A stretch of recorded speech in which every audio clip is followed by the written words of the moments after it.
Hello students, welcome back to my channel. Today we will start a new chapter in physics, that is electromagnetism. This is one of the versatile chapter so far physics is concerned, because in plus 2 it is also an important chapter. So whatever is important in your plus 2 level, this is also important in 10th level. So be cautious and listen it carefully. Okay. What do you mean by electromagnetic? A current carrying conductor behaves like a magnet. इसका मतलब एक conductor में अगर हम current pass करेंगे तो ये एक मैग्नेट हो जाएगा. Okay. A current carrying conductor behaves like a magnet, मतलब जिसमें एक कंडक्टर में करंट जाता वो एक मैग्नेट हो जाता और इसका चारों तरफ मैग्नेटिक फील्ड क्रिएट हो जाता. Okay. This is known as magnetic effect of electric current. What do mean by magnetic effect of electric current? A current carrying conductor behaves like a magnet. Okay. This is known as magnetic effect of electric current. Okay. तब इसका मतलब current जन्म देता magnet को and this phenomenon is called as electromagnetism. Okay. तब इसके बारे में जानकारी के लिए मैं तुम लोग को थोड़ा बताता हूँ. हम जब एक बार मैग्नेट कोई जगह में रख देते, okay, suppose this is a bar magnet. एक बार मैग्नेट का दो पोल होता है, एक नॉर्थ पोल एक साउथ पोल. हम यहाँ पे अगर आयरन डस्ट स्प्रिंकल किए then it will remain in a semi circular pattern. So these are known as magnetic lines of force. ये चीज़ हम अच्छी तरह जानते हैं. These are the basic thing. Okay. तब इसी जगह में अगर हम एक मैग्नेटिक नीडल डालेंगे, इसका नॉर्थ साइड ऐसे रहेगा. This is the direction of the magnetic field. Okay. ये नॉर्थ ये साउथ इस तरह पर रहेगा. ओके. तब ये होता है इसका मैग्नेटिक फील्ड. वो magnet the influence of magnet can be felt here. Okay. The region in which the influence of the magnet is felt is called magnetic field. तब इसका अंदर मैग्नेटिक नीडल डिफ्लेक्ट होगा. इफ हम इसका field से बाहर इसको रखेंगे, it can remain in any direction, तो इसको मैग्नेटिक कंपास या मैग्नेटिक नीडल बोला जाता. ओके. जो जगह में मैग्नेटिक फील्ड होता तो magnetic compass north south direction में रहता है और it will direct in geographic north south direction of the earth. So ये magnetic effect of electric current, इसके बारे में पहले हमें जो जानकारी दिए हैं वो ओस्टेड OERSTED फर्स्ट जो साइंटिस्ट जानकारी दिए थे वो एक्सपेरिमेंट किए थे OERSTED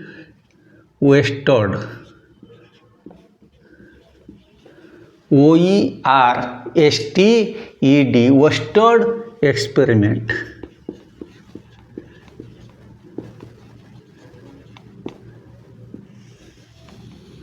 ओके. ओस्टेड एक्सपेरिमेंट उन्होंने क्या किए, suppose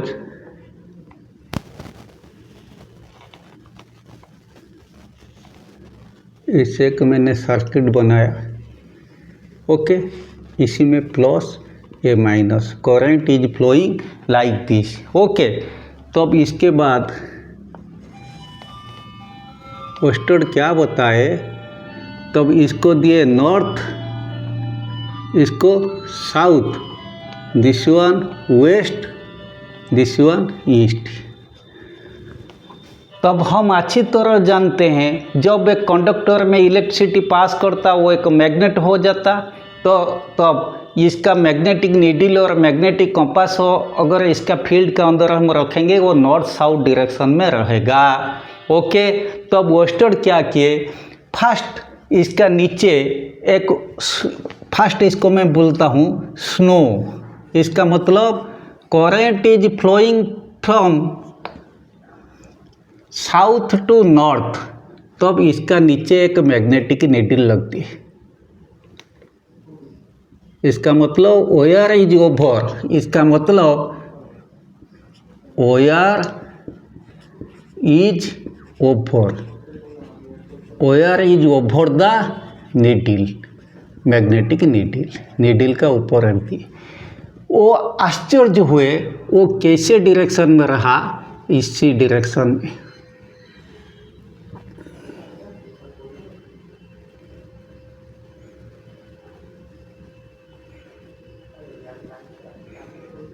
it indicates toward the west, so ये वेस्ट, ये ईस्ट।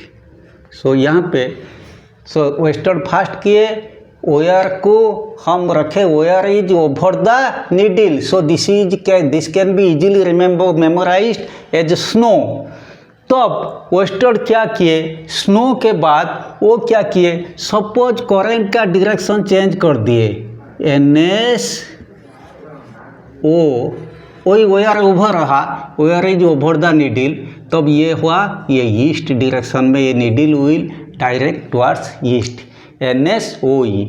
इसके बाद वो क्या किए, SN wire was over the needle, अभी wire was under the needle, this is the best thing, इससे सब चीज़ जानकारी हो जाएगा, wire is under the needle, तब ये फिर ईस्ट डायरेक्शन में रहा। ओके, वायर अंडर होने पर ईस्ट डायरेक्शन, ओके, लेकिन करंट डायरेक्शन ऐसे, अगर इसको फिर NS कर दिए, नॉर्थ से साउथ, वायर को अंडर रखे, ये फिर वेस्ट डायरेक्शन दिखाया, तब उससे कहा जाता snow role, western experiment.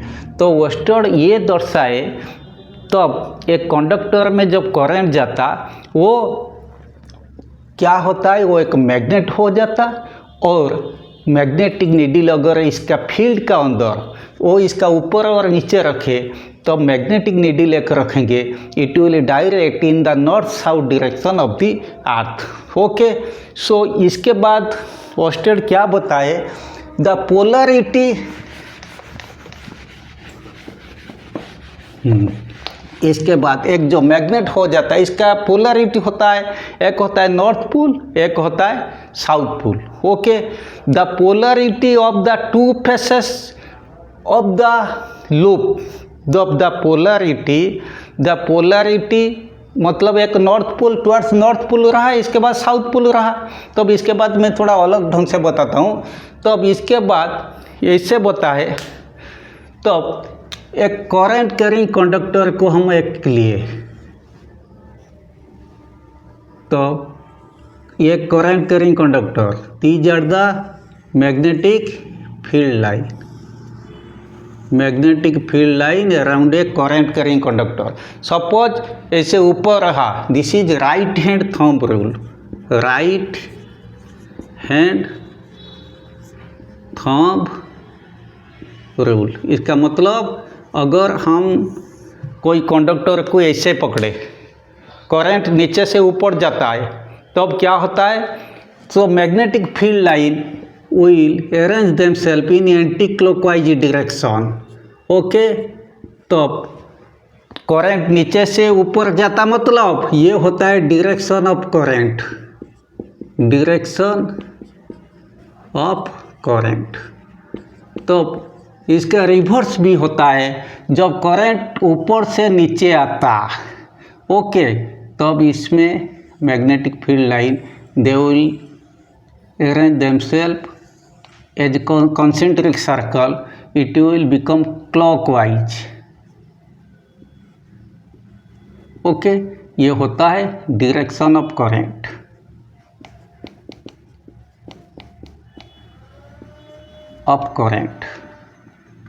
Okay, ये हो गया नीचे से ऊपर करने पर anti clockwise, magnetic field line anti clockwise, ऊपर से होने पर मैग्नेटिक फील्ड लाइन क्लॉकवाइज। उससे भी कहा जा सकता है स्क्रू रूल, SCREW रूल। तो स्क्रू में कोई चीज़ को अगर हम टाइट करते हैं इसे तो मैग्नेटिक फील्ड लाइन क्लॉकवाइज, अगर हम ऐसे राइट हैंड थंब रूल ऐसे रखते हैं तो ये magnetic field line anti clockwise and this is clockwise. Okay, then next thing, अगर ये क्या किए, एक ऐसे कार्डबोर्ड लिए, ओके, तब ऐसे कार्डबोर्ड लिए,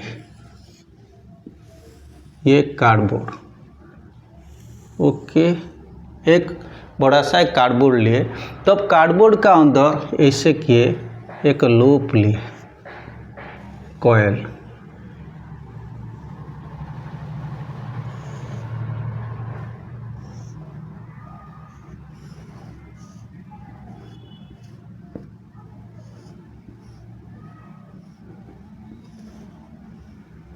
ओके।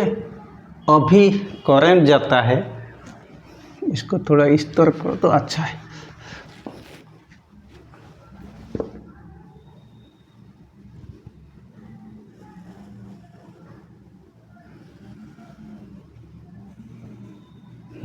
अभी करंट किस दिशा में जाता है, ऐसे ऐसे।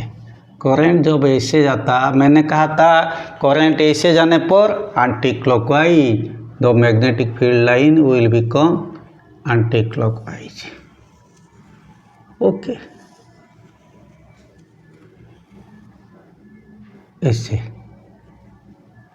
Anti clockwise direction. तब इसके बाद अगर ऐसे जाएगा,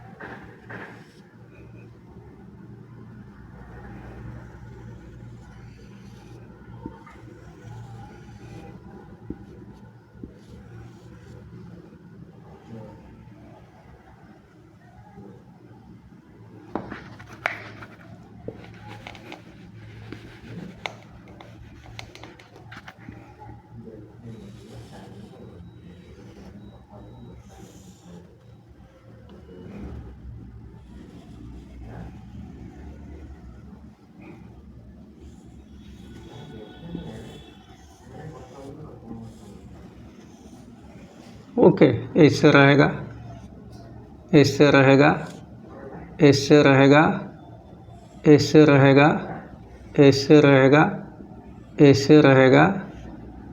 तब ये एक यूनिफॉर्म लाइन रहेगा ऐसे। इस साइड एंटी क्लॉकवाइज, इस साइड ये करंट ऊपर से नीचे आता है, इस साइड क्लॉकवाइज। ओके, ये थोड़ा कर्व ज़्यादा हो गया तो इसको ऐसे कर देते हैं।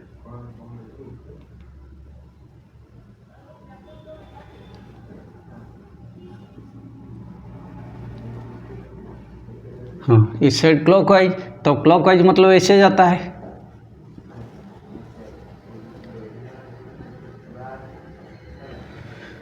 समझे?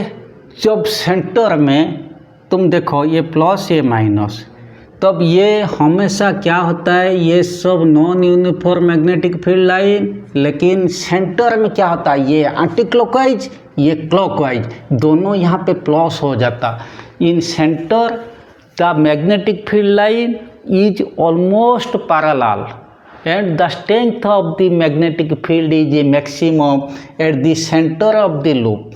ओके, सेंटर में मैग्नेटिक फील्ड का स्ट्रेंथ बहुत ज़्यादा होता है and it is the direction of the magnetic field is towards the is normal to the plane of the coil. ऐसे रहेगा, direction is normal to the plane of the coil, coil का direction को normal to the plane of the coil. Okay, तो अब इसका strength ज़्यादा रहेगा। इससे दो चीज़ हम बता सकते, the strength of the magnetic field can be increased by increasing the strength of the current और by increasing the number of turn. ये तो हम 6-7 से पढ़ते हैं। by increasing the number of turn, by increasing the strength of the current, we can increase the strength of the magnetic field. Okay, तब इसके बाद इसके बाद एक नया चीज़ मैं बताता हूँ, ये होता है clock rule.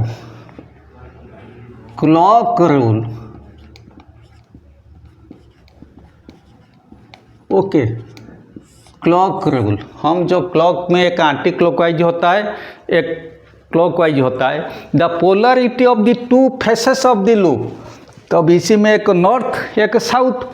So the polarity of the two faces of the loop, ये लूप का दो फेसेस का पोलरिटी, क्योंकि एक current carrying conductor behaves like a magnet मतलब इसका दो पोल होगा, north pole south pole. The polarity of the two faces of the polarity of the two faces of the loop, ये दो फेसेस का, ये एक फेस, इसका पोलरिटी कैसे फाउंड करेंगे हम? By clock rule. Clock rule means, याद रखना, एंटी क्लॉकवाइज मीन्स हमेशा रखना, anti clockwise means north pole, ऐसे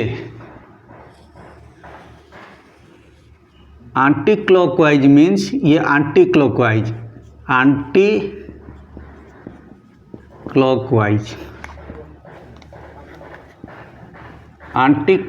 मीन्स नॉर्थ पोल, ये याद रखना। एंटी इसीलिए north, anti north pole. Clockwise means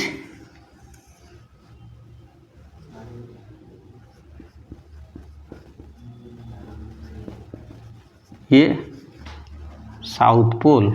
okay, तब north pole south pole, anti clockwise. The polarity of the two lobe of the polarity of the two faces of the loop can be found by means of clock rule.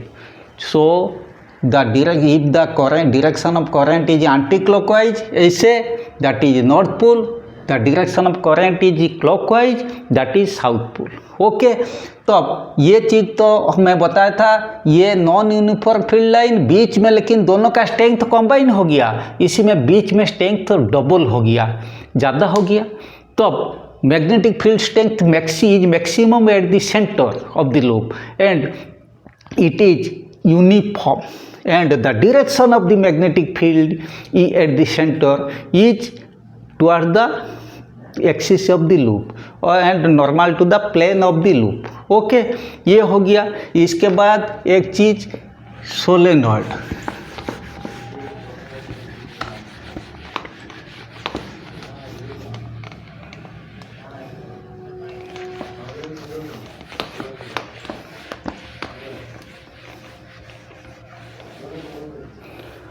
इसके बाद solenoid,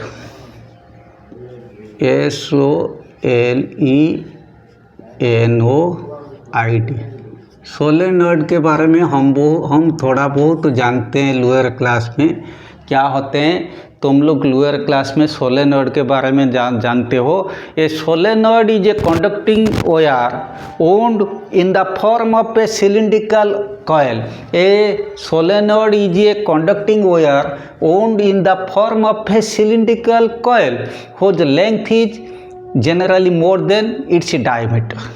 okay, एक solenoid में कैसे conducting wire एक होता है।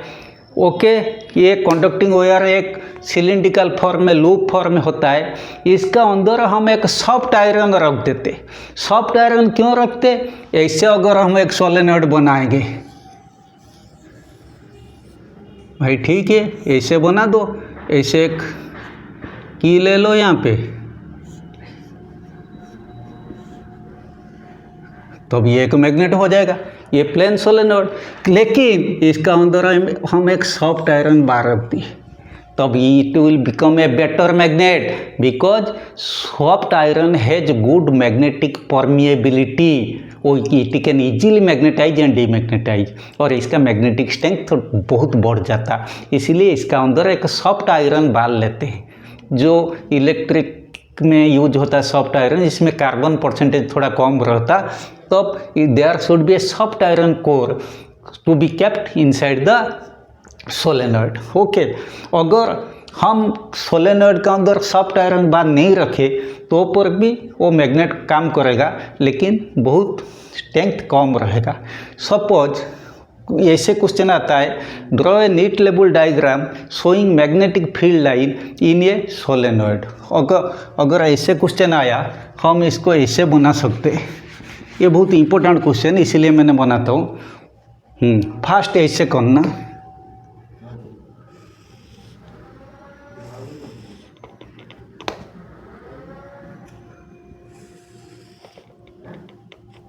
Okay ऐसे ऐसे कर दिए।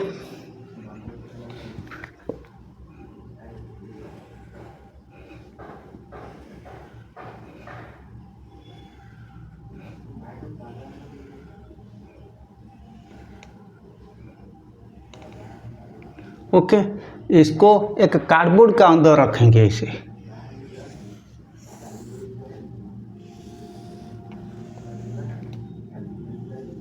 ओके, अभी हम देखेंगे इसी में, तब इसको ऐसे करो।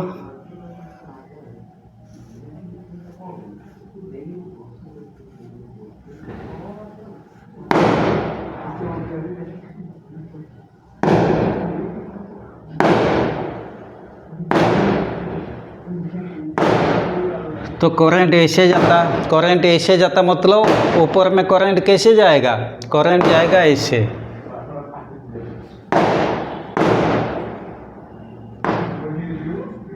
ओके, तो ये हम देखेंगे इस साइड करंट ऐसे गया, ऐसे anti clockwise means and rule हम देखेंगे। ये नॉर्थ पोल, नॉर्थ पोल, ये क्लॉकवाइज मीन्स ये साउथ पोल। सो इसी में मैग्नेटिक फील्ड लाइन भी दिखाएंगे।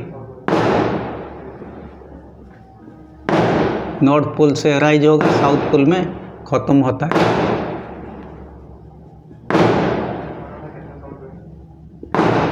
ये मैग्नेटिक फील्ड लाइन। ओके, ऐसे ऐसे भी करो।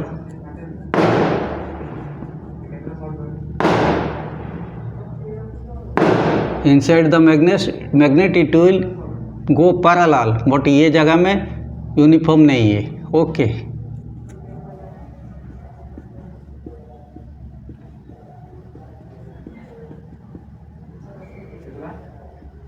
ऐसे हुआ। इसके बाद इसका अंदर भी कुछ कर दो ऐसे।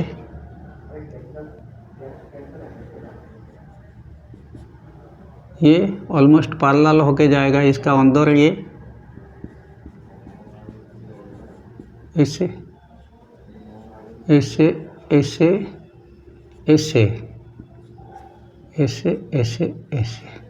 So this is a solenoid in showing the direction of magnetic field lines. Okay, हो गया। सो इसी में मैंने सॉफ्ट आयरन को नहीं लिया, लेकिन सॉफ्ट आयरन क्योंकि वो ड्राइंग करने के लिए सॉफ्ट आयरन को लेने पर इसका स्ट्रेंथ बहुत बढ़ जाता। नेक्स्ट होता है, ये होने पर हम देखेंगे सोलेनॉइड।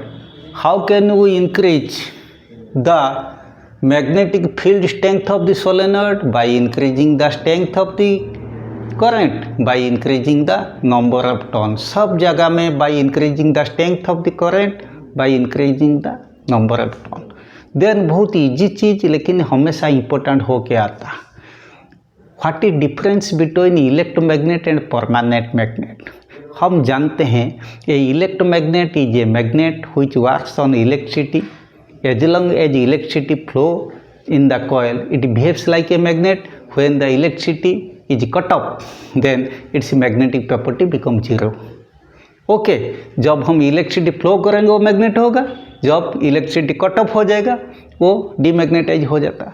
लेकिन परमानेंट मैग्नेट हमेशा मैग्नेटिज्म रहता है। Okay, so electromagnet is a strong magnet, permanent magnet is a weak magnet. Electromagnet is made up of soft iron, because हम जानते हैं ये सोलेनॉइड के अंदर हम सॉफ्ट आयरन देते हैं। कोई भी कॉइल के अंदर अगर सॉफ्ट आयरन देते हैं वो स्ट्रॉन्ग हो जाता है। Electromagnet is a strong magnet, permanent magnet is a weak magnet. The polarity of the electromagnet can be changed by changing the direction of the current. तब इलेक्ट्रोमैग्नेट का पोलरिटी जो north pole था, clock rule में हम use किए थे, जो north pole था, करंट जो दिशा में जो डायरेक्शन में जाता था वो डायरेक्शन को हम अगर चेंज कर देंगे और नॉर्थ पोल साउथ पोल हो जाएगा, साउथ पोल नॉर्थ पोल हो जाएगा। So electromagnet portion complete.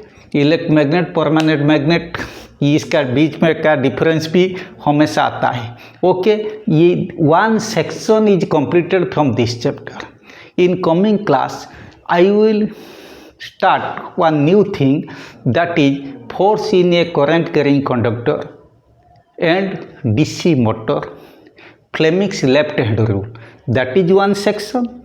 इसके बाद Faraday's laws of electromagnetic induction, based on which Fleming's right hand rule, Lenz law and then AC generator। then ये one section। then last section is होता है transformer, जो low voltage AC को high voltage AC, high voltage AC को low voltage AC. इसका ऊपर ये एक सेक्शन, तो अब और 3 सेक्शन है, लेकिन first section is complete. I hope it will be highly beneficial for you. Okay, after exam you must go through it because it is beneficial for 12th। those who are in 9th class or just came to 10th class, they should also go through it because it is an important chapter. Okay, wishing you all the best. Thank you very much. Yeah.